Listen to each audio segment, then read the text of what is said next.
Dito naman po tayo sa Kamaynilaan. Patuloy din pong nararamdaman ang buntot ng Super Bagyong Juan. Nakapasok na ang mga estudyante kanina nang suspindihin ang klase. Kaya, dismayado na naman ang ilang mga magulang. Nakatutok si Ivan Mayrina.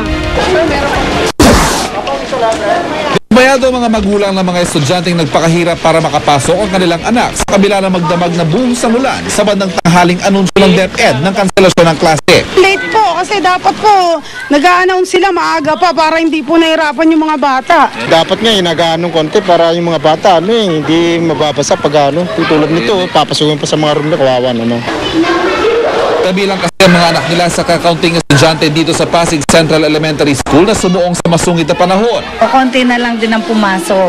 At tulad doon sa estudyante ko, 6 lang ang pumasok. Alas 10 ng umaga nang i-anunsyo ng DepEd ang suspension ng klase hapon, bunsod na rin ang abiso mula sa National Disaster Risk Reduction and Management Council o NDRRMC. Matapos ang announcement ng DepEd, sumunod ang announcement ng Commission on Higher Education o CHED na nagkakansela sa klase sa kolehiyo. Makita natin naman ngayon tuloy-tuloy ang ulan. So, medyo late. Maski late than never. So, this afternoon, baka lumakas pa yan. We recommend for the suspension of classes in Metro Manila. Ayon sa protocol na sinusunod ng DepEd, kapag nakataas ng signal number 1, otomatiko walang pasok ang mga bata sa preschool. Pag signal number 2, wala na rin pasok ang elementary at high school. At kapag signal number 3, walang pasok pati kolehiyo. Dahil umuulan, nakapag-consulta nga kami to find out ano ba yung na-anticipate nating weather conditions for the rest of the day. At ang sabi nga sa amin ay continuous rains nga raw. So minabuti na namin na pa-dismiss na yung mga klase after itong morning session na nakapasok na yung mga estudyante. Pero hindi rin naman dapat hintayin lagi ang hudyat ng DepEd lalo na kapag delikado na at masama na ang panahon. Pwede rin naman ang mga lokal na pamahalaan o mismo ang eskwelahan at maging ang mga magulang na ang magdesisyon kung dapat pa bang papasukin ang kanilang anak. Kaya pakiusap ng DepEd, wag daw sana magalit ang mga magulang sa alas 10 ng anunsyo. Kailangan lang daw talagang hintayin ang abiso ng Pag-asa at NDRRMC. Gusto rin sana na DepEd na mapagtuunan muna ng pansin ang mga napinsalang silid-aralan sa mga lugar na sinalanta ng Super Bagyong Juan. Ivan Mayrina, nakatutok, 24 oras. Binabantayan ngayon ng mga otoridad ang Marikina River sa pangambang umapaw ito kapag nagpatuloy ang pagulan. Nakatutok si Julio Segovia live mula doon sa lungsod ng Marikina. Julio, kamusta na dyan? Yes, Mike, dahil sa pag-uulan sa Metro Manila, tumaas ng mahigit 1 metro ang water level sa Marikina River, kaya naman patuloy ang monitoring ng lokal na pamahalaan. Nagkabit na ng CCTV sa mga poste para ma-monitor ang water level sa Marikina River. May built-in video analytics ang kamera na nakakonekta sa City Hall. Mag-aalarma ito kapag naabot na ng ilog ang critical level. Mula sa normal level na 12 meters above sea level, tumaas sa 14-meter level ang tubig sa Marikina River. 1 metro bago mag-critical level. Natsyempohan namin ang mga opisyal ng Marikina habang nag-i-inspection sa ilog.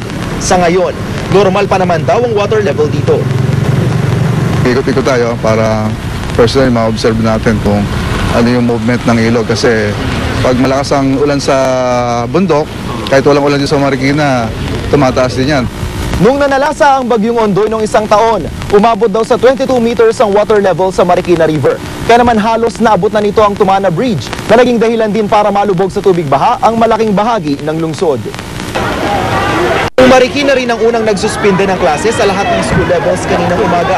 Sa Barangka Elementary School, kanya-kanyang diskarte ang mga mag-aaral para makauwi. Ang ilan, ginamit ang bag at plastic envelope para di maulanan. Kahit maulan, napilitan daw silang pumasok dahil exam week. Bandang 6 o'clock, may pasok daw. Eh sabi ko, natataranta tuloy ako sa mga anak ko, exam pa naman. Eh sabi ko, masyado naman late ang pagsasabi ng walang pasok. So dapat kaninang magang pa po sinabi yun eh. Kasi malakas na yung hangin kanina tsaka yung ulan. Hindi naman agad pinauwi ng mga guro ang mga mag-aaral na walang sundo. Yung may mga number na nanay, cellphone number, tinetext namin para masundo sila. Kung maaari, pag signal number 1, isama na ang grade 1. Kasi mga bata pa kawawa. Maliliit pa sila para lang sabihin na isabay sa signal number 2. Nauwi rin ang mga mag-aaral sa Leo Degario Victorino Elementary School. Ganon din ang mga estudyante sa Tanyong High School. Saya po. Masaya ka? Bakit? Hindi mo ano eh, hindi mo maglaro sa mag-computer. Tapos wala po kaming marireview pag wala pong binigay sa amin na lessons. Kaya sa exam, kinakabahan po kami lahat. Tama. Hinami salbaksak. Bakit na po yung periodical? Kaya po dapat po mag-aral, kaya po dapat may klase. Ay magkakaroon naman ng special class ang mga mag-aaral sa Marikina City para nga bayaran ng kanseladong araw yung klase nila ngayon para nga dito sa mga susunod na araw, Mike. Julius, hindi naman lumabas yung posibilidad na kailangan magpalikas ng mga nakatira dyan sa gilid ng Marikina River? Mike, binabanggit kanina ng lokal na pamahalaan na magpapalikas lamang sila pag inabot na ang 16-meter level dito nga sa Marikina River, Mike. At ilang kamong metro inabot yung taas? Mike, sa mga oras na ito ay nasa 14-meter level pa lamang ang Marikina River. May 2 metrong allowance pa. Ganun ba yun, Julius? Yes, Mike. Maraming salamat, Julius Segovia. Kung nainis ang ilang mga guro at magulang sa suspensyon ng klase sa Metro Manila, kalagitnaan ng umaga kanina, tuwang-tuwa naman ang ilang estudyante sa lungsod ng Valenzuela. Ang tumutok doon ay si Michael Pahatin. Nasa kalagitnaan na ng klase na makatanggap ng utos sa mga paaralan sa Metro Manila. Nakanselado na ang klase sa elementary at high school. Kaya nang inanunsyo ito sa mga mag-aaral, suspended na ang klase. pero kung lampasteng ang hindi ng mga estudyante, ang ilang guro dito sa Kanumay West Elementary School sa Valenzuela hindi natutuwa sa pagkakansela kapag nakapasok na ang mga estudyante. Lalo na kanina na hindi naman ganun kasama ang laki ng panahon. Hindi naman kami mahaing na area. Tapos yung bata, pag nandito na sa loob, hindi na po namin pinapalabas. Oo, mas safe kasi dito. Kasi hintayin na lang namin yung mga nanay na pumunta, pick upin, bibigay po namin. Ito rin ang reaksyon ng ilang magulang na napasubot sa eskwelahan para sunduin ang kanilang mga anak. Mahirap talaga. Kasi pagod din ng bata, tapos sa mga magulang, ano rin po, bala rin. Bala rin, oo. Katulad ko, tinitsura ko, naglalaba ako. Ang araw kahapon dito sa Valenzuela at nagsimula lamang na maramdaman ang pagsulit na panahon kaninang umaga. Pero hindi pa rin kalakasan ang buhos ng ulan. Pero ang mga bibong estudyanteng nakapanin namin, handa pa rin pumasok. Ba't ka na nagdalang jacket? Kasi po maulan. Maulan. Para maprotektahan ka. Para di po magkasakit. Ang isang ito subsob sa mag-aaral at alam na niya kung anong kanyang magiging trabaho. Mataas pa grade mo? Ako. Honor ka ba? Honor? Dito. Anong gusto mo maging paglaki mo? Bumbero po. Bumbero! Patay ka ng sunog. Tama-tama, umuulan. Ika-10 bagyo pa lamang si Juan sa taong ito. Huwag kukumpara sa 19 na bagyo na tumama sa Pilipinas noong nakaraang taon. Kaya kung tutuusin, kakaunti ang bilang ng pagkakansela ng klase ngayon. At ito ang ikinatutuwa ng mga guro. Malaki ang namawala sa bata, malaki ang yung bang nasa-short change sila sa lesson. Yes, ma'am. Medyo marami namimiss. Dapat talaga case-to-case basis kasi katulad namin, naaksaya ang araw, pwede naman hindi mag-suspend kasi hindi mga bibinabaka. Bago man ang hali, tuluyan ng kinanselan lahat ng antas, pati ang kolehiyo. Kaya ang maraming gali sa Valenzuela na puno ng mga nag-uuwi ang estudyante. Michael Vagner, Katuto, 24 Oras. At narito po ang pinakahuling impormasyon tungkol sa Super Bagyong Juan mula mismo kay Undersecretary Graciano Yumol, ang Officer in Charge Administrator ng Pag-asa. Magandang gabi po, Yusek Yumol. Magandang gabi, Mike. Nasaan na po ang Bagyong Juan sa mga sandaling ito? Yung Bagyong Juan ngayon ay nasa 230 kilometers sa kanluran, hilagang kanluran ng siyudad ng Dagupan. Ang kanyang lakas ngayon ay 175 kilometers per hour at ang kanyang bugso ay 210 kilometers per hour.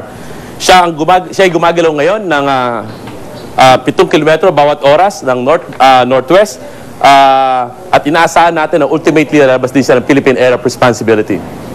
Kailan po mangyayari yung paglabas ng Bagyong Juan na yan sa teritoryo ng Pilipinas, Yusek? Kung walang pagbabago, Mike, inaasahan natin na lalabas siya na by tomorrow afternoon ng mga alas 2 ng hapon. Bumagal daw ang galaw ng bagyo?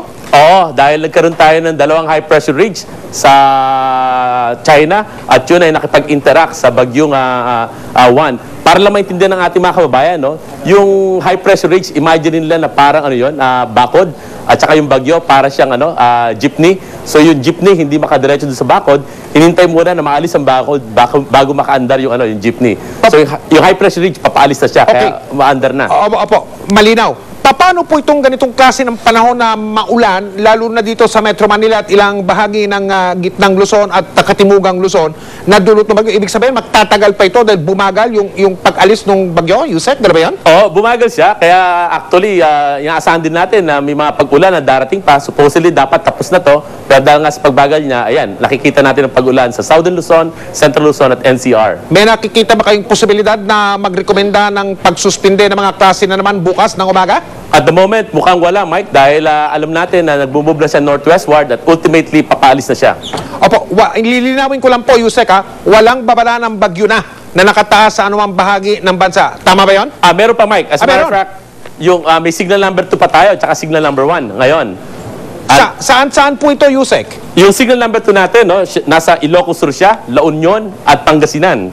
Yung signal number 1 natin, nasa Ilocos Norte, Abra, Mountain Province, Benguet, Tarlac, Pampanga, Zambales, Bataan, Cavite, at Metro Manila. Okay, Yusek. Sa tinatakbo ng Bagyong Juan, mga anong oras o kailan po mag-uumpisang gumanda-ganda naman ang takbo ng panahon natin pare-pareho, Yusek?